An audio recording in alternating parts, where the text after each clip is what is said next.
you actually can look at the rule, and the rule is the way the monasteries are set up, so that if you want to join a monastery, you have to accept the rule, and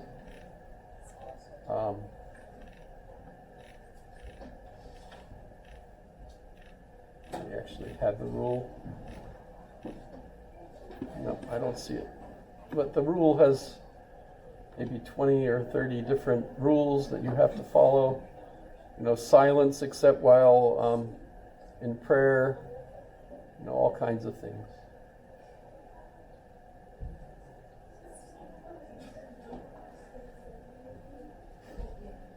It actually caused fights in the church, because if the monastery was Franciscan, they all had taken the vow of poverty. They didn't own anything. And the church wanted these big, powerful monasteries to pay. And of course, their claim was, we don't own anything, so we don't have anything to pay. You can't tax us. We don't own anything. And the church insisted, no, you own the monastery. And so big fights between these orders and the church itself, that wanted money. Especially remember that Europe was under severe siege, and the reason for the Crusades, and one interpretation of the whole point of it, was to send forces to cut under where the Mohammedans were coming from, right? To attack their bases in the Holy Land, and basically draw their fighting force there and save Europe that way. That was one of the things that they tried to do. So that's pretty interesting. Did I cover all the main things here? Let me see.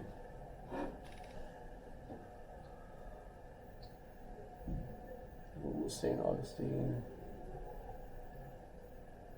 This is cool. I'll show you this one.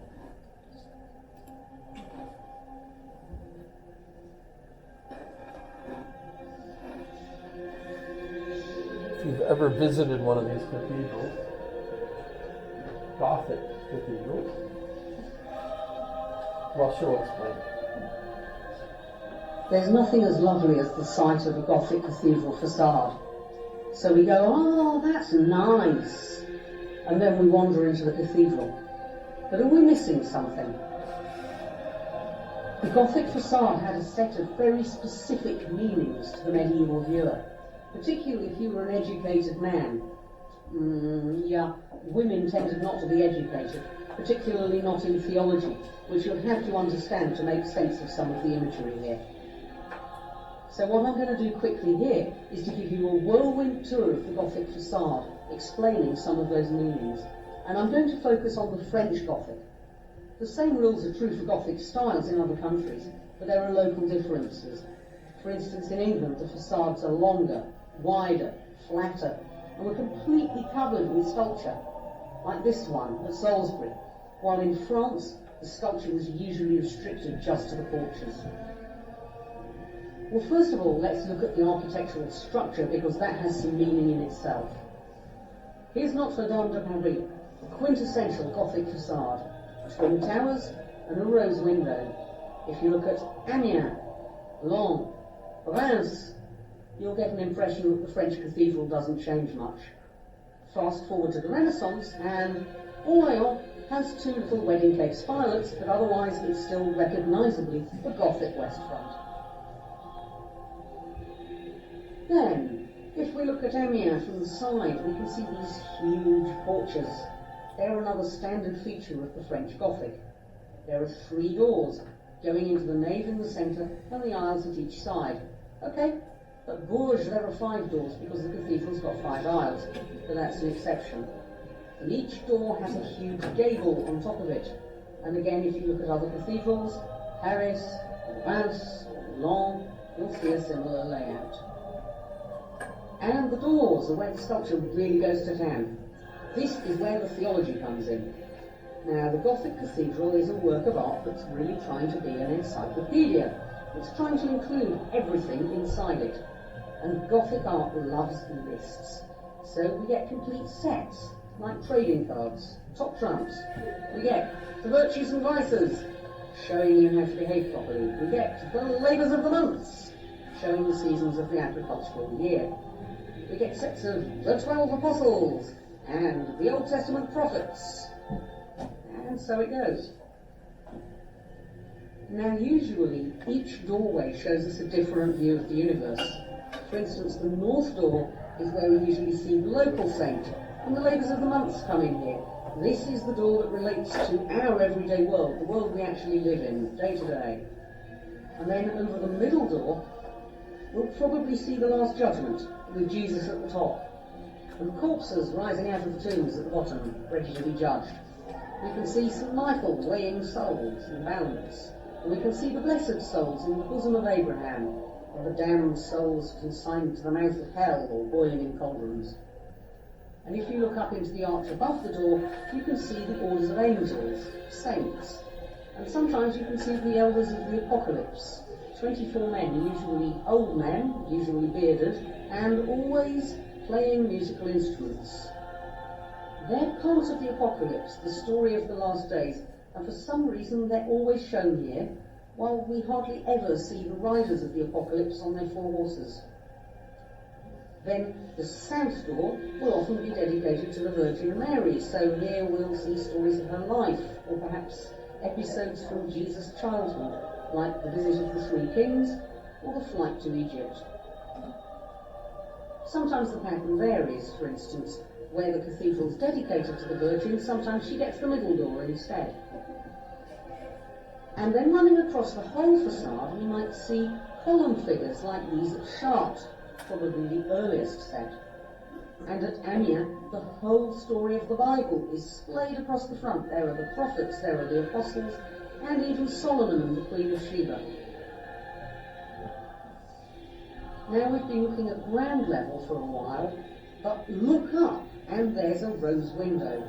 From the earliest and most simple style, this is the one at Toulon, to the most complex, flamboyant work like this one at the Sainte-Chapelle in Paris, the rose window is a feature of all the great Gothic cathedrals.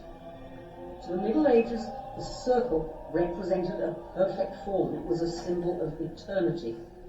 And so we have eternity at the top of the facade. Then we have the tympanums of the doors showing the life of Jesus, the Last Judgment, the life of the Virgin, the life of a saint. And then at the bottom we have the church and sacred history from the Bible, showing God's providence at work. And then, leading directly into our own lives, we can see the labours of the month, the virtues and the vices, scenes of everyday life. So all the way from God and mathematical abstraction right down to killing a pig for the Christmas feast, it's all there. And it's an encyclopedia of how the medieval architect would have seen the sacred universe, with God at the top, and men at the bottom, and all of the saints and prophets in between. You don't have to be a Christian to find that a compelling vision. Everything is here, and everything is in its place. So next time you look at a Gothic facade, you'll understand a bit more about what it would have meant to its medieval audience. And you know what? It will still look beautiful.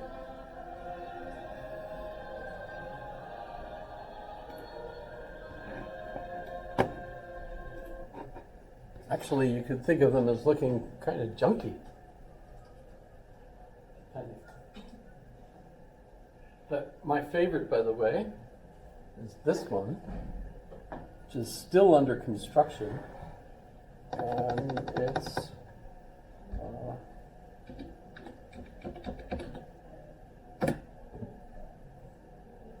shoot.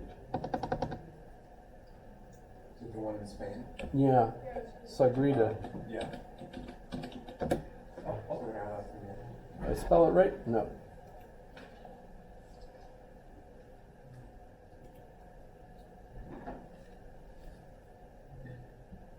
So this one was designed by Gaudi, and Gaudi basically is like a post-Darwinian fan of nature, and so it's basically designed to look almost like an anthill, as everything's added as if nature did it. So it's kind of amazing. But if you get, hopefully they have an image. It's still, notice the cranes, they're still building it. And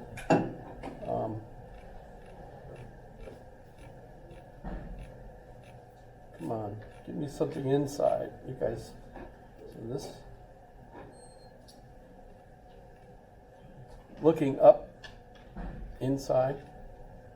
And it also depends on the time of the day, because the stained glass windows change.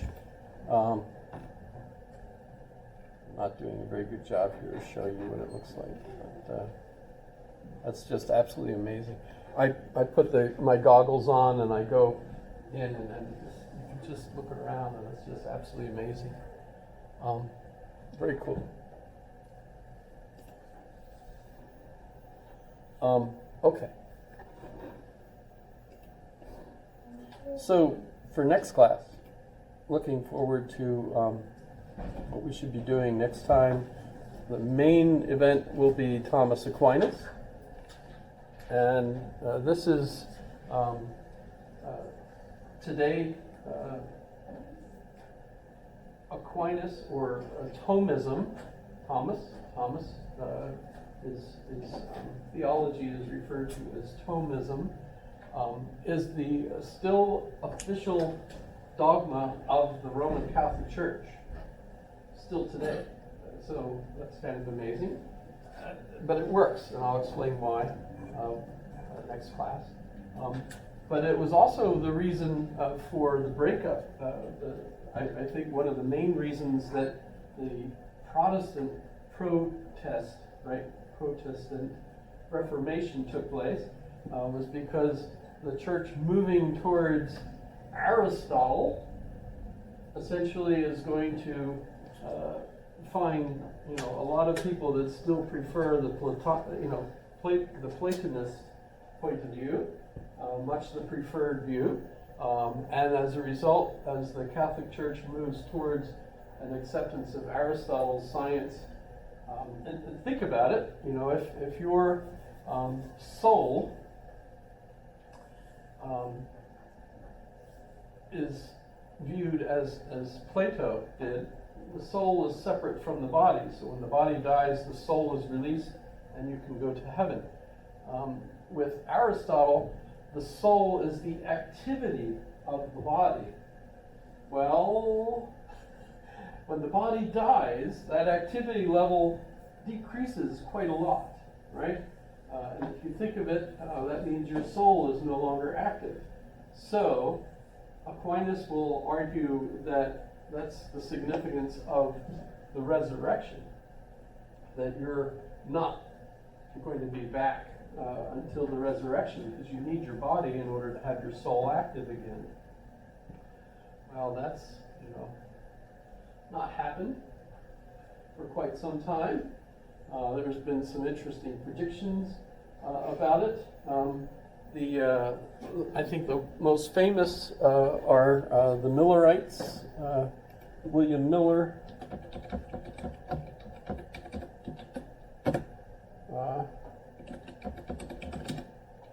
I guess we can. So William Miller sat down with the Bible over many nights, I suppose, and calculated when the second coming was coming. And he figured it out, and where, and he went to the place with all of his followers, happened to be in New York State, at October, well, it was 1844, 19 million members. Where did that come from? But in any case, where does it say? But he gave a particular date when he figured it out, and it turned out not to happen. And then he came up with a revised one and that didn't happen, as you can tell, all of them. But this resulted in the burned over district in New York and Pennsylvania, I think. It's kind of interesting. There were 4 homegrown religions that were based on they're called the Millerite religions. Those are the Seventh-day Adventists. Notice Latter Days. Oh, and the Church of Latter-day Saints.